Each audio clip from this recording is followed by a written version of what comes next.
Class 10th देखिए। आज हम समांतर श्रेणी की एक्सरसाइज 5.2 समझने की कोशिश करते हैं। सबसे एक्सरसाइज के क्वेश्चन स्टार्ट करने से पहले मैं आपको एक चीज़ क्लियर करना चाहती हूँ। आप लोग ज़रा देखिए, फिर आपको खुद ही समझ में आ जाएगा क्या बोलना चाह रही हूँ। हमारे पास एक एपी दी हुई है 2, 5, 8, 11 डैश डैश। इसका मतलब होता है कि आगे भी चलेगी, ठीक है। अब यदि मैं आपसे ये बोलूँ कि कितने पद दिए हैं इसमें, 1, 2, 3, 4, ये 5वां पद है, ये 6ठा पद आएगा यहाँ पे, 7वां, 8वां, 9वां, 10वां, 11वां। यदि मैं आपसे बोलूँ कि मुझे 10वां पद बताइए कि 10वें पद का मान क्या है, तो कैसे आप निकालेंगे। आप देख सकते हैं कि इसमें पहला पद तो 2 है और डी कितना है इसमें, 5 में से 2 को घटाइए तो 3, यानी इसका जो डी है वो 3 है। अब यदि हम इसका 5वां पद पता करना चाहें तो क्या करेंगे, चौथे पद में हम डी को जोड़ देंगे, यानी 11 में हम 3 जोड़ेंगे तो 11 और 3 14, 14 में 3 जोड़ो, 14 3 17, 17 में 3 जोड़ो 20, 20 में 3 23, 23 में फिर 3 26, 26 में 3 29, 29 में 3 तो ये आ गया 32। इसका मतलब यदि मैं आपसे बोलूँ कि 10वां पद क्या है तो आप क्या बोलेंगे, 10वां पद कितना है, 29। तो आप लिखेंगे 10वां पद 29 है।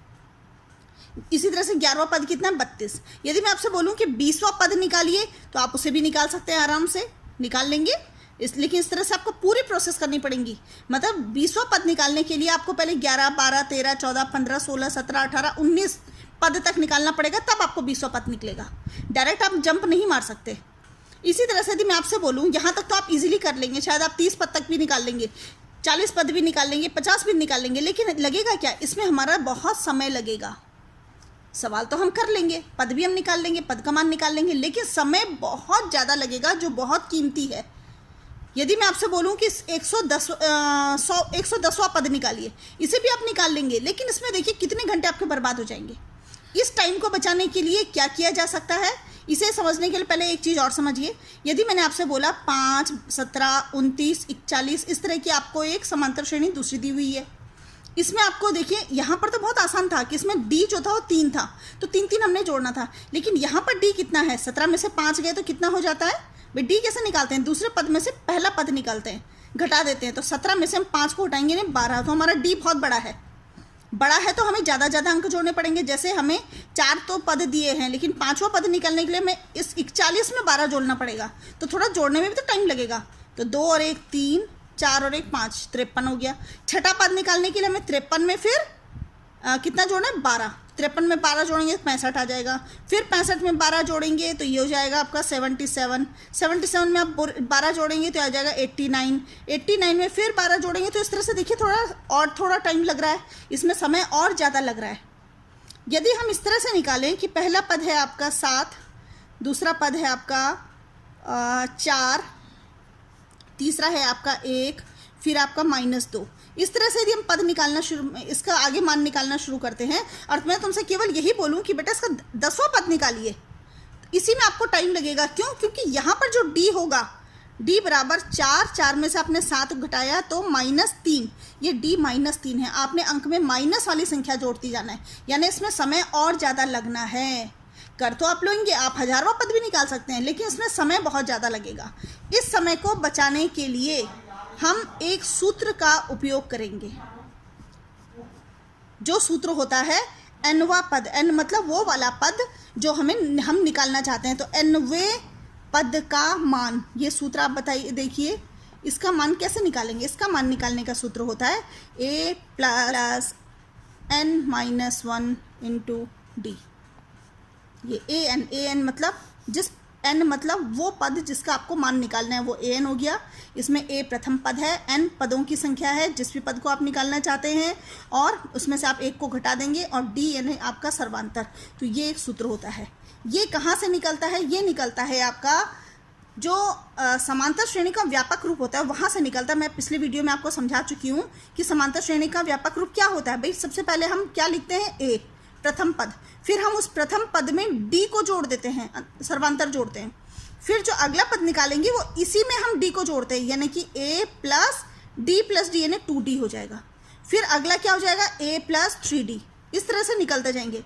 तो देखो पहला पद ये है, दूसरे में 1d आया, तीसरे में 2d आए, चौथे में 3d आए। मतलब d कितने आ रहे हैं, d जो आ रहे हैं, जितने पद हैं उनमें से एक कम आ रहा है। समझ में आ रहा है। और उसमें हम पहले वाले को तो हम जोड़ ही रहे हैं, यानी हम ए को तो हम जोड़ ही रहे हैं, तो ये क्या हो जाएगा, a plus n minus 1 into D. ये इस तरह से हमारा nवें पद का मान निकलेगा। ये आपका सूत्र है। यदि आप इस सूत्र का इस्तेमाल करें तो कितना भी बड़ा सवाल होगा आप उस पद का मान निकाल लेंगे, चाहे उसका d ऋणात्मक हो, चाहे धनात्मक हो, या कितना भी बड़ा पद हो, n कितनी भी बड़ी संख्या हो। अब इसे करने के लिए आप इसी सवाल को देखिए। हमने जो पहला सवाल किया था, इस वाले सवाल को देखिए। इसमें d कितना था, 3, और a कितना था, 2। तो d था आपका, देखिए d था आपका 3 और a था आपका 2। यदि आपको 110वां पद भी निकालना है, जो मैं पहले बोल रही थी, कितने आसानी से निकल सकेगा, an बराबर a plus n minus 1 into D. a कितना है, 2, प्लस n कितना निकालना है आपको, 110वें पद का मान निकालना है, माइनस 1, d कितना है आपका, 3।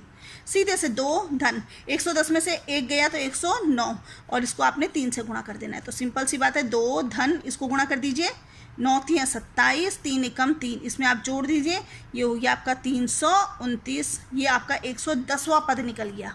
तो कहने का मतलब ये है कि आपको यदि बड़ी संख्या निकालनी है, आपको बहुत बड़े पद का मान निकालना है, तो उसके लिए आपको ये वाले सूत्र का इस्तेमाल करना पड़ेगा। तो हम आगे जो भी एक्सरसाइज का सवाल करेंगे वो हम इसी से करेंगे। ये जो सूत्र मैंने आपको बताया, इस सूत्र की एक खासियत और होती है, इसमें ज़रूरी नहीं है कि हमें केवल पद का मान ही निकलेगा। इसमें देखिए 3 टर्म्स हैं। एक तो पद का मान है, जो भी पद हमें निकालना है, प्रथम पद है, पदों की संख्या है, और डी है। यदि आपको इन 4 चीज़ों में से 3 चीज़ें पता है तो चौथी चीज़ आप निकाल सकते हैं। मतलब यदि आपको ये an पता है, a पता है और n पता है तो आप d निकाल सकते हैं। यदि आपको d, n और an पता है तो आप a निकाल सकते हैं। तो इन 4 टर्म्स में से 3 टर्म पता होने पर चौथी टर्म का निकल जाएगा। तो जो आपकी एक्सरसाइज 5.2 ऐप में इसी तरह से सवाल हम इसमें करेंगे। समांतर श्रेणी किसे कहते हैं ये आप जान चुके हैं, लेकिन जो समांतर श्रेणी यानी जो एपी होती है वो भी 2 तरह की होती है। एक होती है हमारी परिमित एपी, दूसरी होती है अपरिमित एपी। इनमें अंतर क्या होता है, इसके अंतर को समझने के लिए 2 एग्जांपल समझिए। हमारे पास जो समांतर श्रेणी दी है, देखिए 2 4 6 8 10 डैश डैश डैश डैश, और अंत में हमने दे रखा है 30। इसमें देखिए 2 4 6 और डैश डैश डैश डैश का मतलब होता है ये आगे चलेगी। आगे कहाँ तक चलेगी, तो ये वाली जो लाइन होती है ये आगे कहीं तक भी चलेगी, क्योंकि इसका अंतिम पद नहीं है। और इसमें क्या है, ये 2 4 6 8 10 12 14 करके केवल 30 तक खत्म हो जाएगी। क्यों, क्योंकि इसकी लिमिट है, ये अंतिम पद है। ये इसका प्रथम पद होता है जिसे हम ए बोलते हैं। ये इसमें हमें अंतिम पद दिखाई दे रहा है, यानी लास्ट टर्म है, यानी एल है। ठीक है, तो ये 30 पर खत्म हो जाएगी। तो हम इसे परिमित एपी कहते हैं, जो सीमित होती है। और जो अपरिमित होती है ना, जो सीमित नहीं होती है, 2 4 6 8 10 10, ये कहीं तक भी जा सकती है, इसकी कोई लिमिट नहीं है। ठीक है, तो ये अपरिमित और परिमित एपी का अंतर समझिए। दूसरा, जो ये एल होता है, यानी लास्ट टर्म जो होता है, इसे समझने के लिए मैंने आपको एक बताया, हम ए एन की जगह एल भी लिख सकते हैं। एल बराबर a plus n minus 1 into d. तो ये 2 तरह से ये सूत्र होते हैं। क्वेश्चन नंबर दूसरे को देखिए। ये आपको एपी 10 7 4 और 30वां पद ज्ञात करना है। इसमें आपने 30वें पद का मान ज्ञात करना है, और दूसरे वाले एपी में आपने 11वें पद का मान ज्ञात करना है। सूत्र लगा के करेंगे। इन्हीं सवालों को हम कॉपी में करने की देखेंगे। हमारे पास एपी दिए में 10 7 4 डैश डैश 30वां पद है, मतलब हमें 30वां पद इसमें ज्ञात करना है। ठीक है, तो इसमें 30वां पद कैसे करके ज्ञात करेंगे। सबसे पहले हम एपी में देखते हैं ए क्या है। तो ए कितना है आपका 10, जो पहला होता है। फिर डी देखो, डी कितना है, तो हम 7 में से 10 को घटाएंगे। 7 में से हमने 10 घटाने हैं, कितना हो गया, 7 में से 10 गए तो -3, ये आपका डी भी निकल गया। ठीक है, कौन सा पद याद करना है आपको, 30, यानी एन कितना हो गया 30। आप सूत्र लगा लो कि ए एन बराबर a plus n minus 1 into d. तो ये हो जाएगा आपको, ए कितना है 10, एन का मान है आपका 30 माइनस 1, डी का मान है आपका -30। 10 धन 30 में से 1 गए तो 29 हो गया। 29 को हमने गुणा करना है -3 से, तो 10 का 10 प्लस माइनस माइनस हो जाएगा। गुणा करिए, 9 3 27 को 7 हासिल 2, 3 दूनी 6 7 8 87। आप 87 में से आप 10 घटाएंगे तो कितना हो जाएगा 77। ये बड़ा है, इसके आगे माइनस है तो -77। तो ये आपका आंसर आई है, यानी आपका 30वें पद का मान है। तो यहाँ पर लिख दीजिए 30वें पद का मान कितना आ गया 77। दूसरा देखिए, आपको एपी दिया है -3 -1/2 2, और इसमें आपको 11वां पद ज्ञात करना है। सेम प्रोसेस है आपकी। ए आपका कितना है -3, डी कितना है, डी आपको निकालना पड़ेगा। -1/2 में से -3 को घटाना है, किस में से, -1/2। में से घटाना है आपने -3 को। अब ये -1/2 तो ऐसे ही रहेगा, माइनस माइनस प्लस हो जाएगा 3। इसे आपको एलसीएम लेके सॉल्व करना पड़ेगा। तो एलसीएम लेके आप इसे कैसे सॉल्व करेंगे? एलसीएम आ गया 2, तो ये हो गया आपका -1 प्लस 3 दूनी 6, 6 में से 1 गया 5, 5/2। तो आपका टी कितना आ गया बेटा? 5/2। अब इसको सूत्र में लगाइए। सूत्र हम यहाँ पर कर लेते हैं, ऐसे करने की कोशिश यहाँ पर इधर करते हैं। तो an बराबर हो जाएगा आपका a + n-1 × d। a कितना है? -3 प्लस n, कौन सा पद ज्ञात करना है? 11वां, -1, और d कितना है आपका? 5/2। तो ये हो जाएगा -3 प्लस 11 में से 1 गया 10, 10 को आपने किससे गुणा करना है? 5/2 से, 2 से काट दो, 2 पंजा 10, -3 प्लस 5 पंजा 25, 25 में से 3 घटाएंगे, 25 में से 3 गए तो कितने हो गए? 22। तो आपका ये 22वां आंसर है। 22वां पद किस पद का मान है? 11वें पद का मान। तो यहाँ पर नीचे लास्ट में लिख लो 11वें पद का मान 22 है। क्वेश्चन नंबर 4 में देखिए, AP 3, 8, 13, 18 का कौन सा पद 78 है? इसमें आपको कौन सा पद यानी कि पदों की संख्या ज्ञात करनी है, यानी n आपको ज्ञात करना है। 5वां सवाल में भी देखिए, निम्नलिखित समांतर श्रेणियों में से प्रत्येक श्रेणी में कितने पद हैं? इसमें तो साफ साफ दे रखा है कि आपको पदों की संख्या ज्ञात करनी है। इसमें आपको 2 AP दे रखी है, दोनों AP में से पदों की संख्या ज्ञात करनी है। तो दोनों सवालों में हमने पदों की संख्या n ज्ञात करनी है। इसके लिए a भी आपको दिया है, समांतर श्रेणी आपको दी है तो a दिया है, d आप निकाल लेंगे, और पदों का जो मान है, जैसे पहले वाले में पदों का मान 78 है, उस वाले पद का मान ज्ञात करना है जिसका मान 78 है। और दूसरे में भी पदों का मान देखिए, लास्ट पद जो है 205 है, तो 205 तक कुल मिलाकर के कितने पद हैं ये आपको ज्ञात करना है, यानी कि पदों की संख्या ज्ञात करनी है। इस सवाल को देखिए, 3, 8, 13, 18 का कौन सा पद 78 है? कौन सा पद 78 है? कौन सा पद यानी कि n आपको ज्ञात करना है, ठीक है। और पद 78 है यानी कि an जो उसका मान है वो 78 है। इसमें a प्रथम पद आपको क्या दिखाई दे रहा है? 3। इसमें आप d निकाल लेंगे, d कैसे निकलेगा? 8 में से 3 को घटाएंगे, तो हमने 8 में से 3 घटाया तो हमारा कितना आया? 5। तो देखिए ये चीज़ें हमारे पास दी गई है और जो हमें ज्ञात करना है, इसके बेस पर हम इस सवाल को हल करेंगे और n का मान निकालेंगे। सूत्र वही, an बराबर a + n-1 × d। an कितना दिया आपको? 78। a कितना है? 3। n का मान रखिए, नहीं पता, ज्ञात करना है। d कितना है? 5।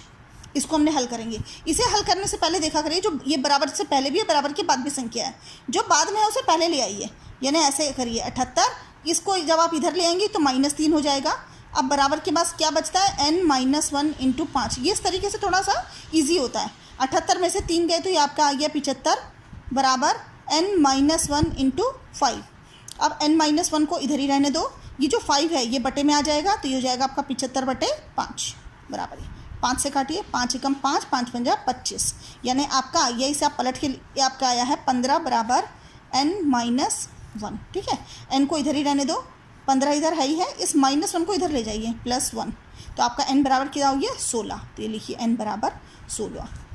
तो आपको पूछा था कि कौन सा पद 78 है, तो यहाँ पर लिखिए 16वां पद 78 है, ये आपका आंसर है, ठीक है। अब दूसरा सवाल देखिए, दूसरा सवाल आपको दिया है, इस AP में कितने पद हैं? आपको 2 AP दी हैं। पहली AP है 7, 13, 19 और डैश डैश करके 205। ये कौन सी वाली AP है? ये है आपकी परिमित AP, मतलब इसमें अंतिम पद दिया हुआ है, इसकी लिमिटेशन होती हैं कि जो इसका पद है वो 205 तक ही है, ठीक है। तो ये आपका जो अंतिम पद होता है, अंतिम पद यानी कि लास्ट टर्म।